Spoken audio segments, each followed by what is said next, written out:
ఒక పాట గుర్తొస్తాను సార్. అది పవన్ కళ్యాణ్ కూడా ఈ మధ్యలో పాట పాడినారు. ఆడవారి మాటలకు అర్థాలే వేరేవే, అవునంటే కాదనిలే, కాదంటే అవుననిలేని అని పవన్ కళ్యాణ్ గారి మాటలకు అర్థాలే వేరు ఇక్కడ. కానీ ఇక్కడ అనుకుంటున్నారు చంద్రబాబు గారు ఒక మాయా మాంత్రికుడైతే పవన్ కళ్యాణ్ గారు మడత పెట్టి కొట్టే రకం. ఇక్కడ అందరూ అది గమనించాలి.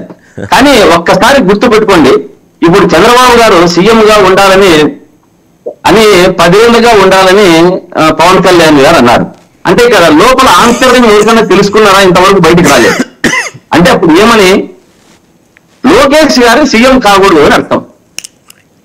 10 ఏళ్ళు చంద్రబాబు నాయుడు గారు కావాలంటే ఇంకా లోకేష్ గారికి సీఎం అయ్యే అవకాశాలే కనపడటంలే. ఇక్కడ చంద్రబాబు నాయుడు గారికి ఉన్న ఆలోచన విధానము, వారి జీవిత ఆశయము నెరవేర్చేటట్టు కనపడటం లేదు. ఇక్కడ ఎంతసేపు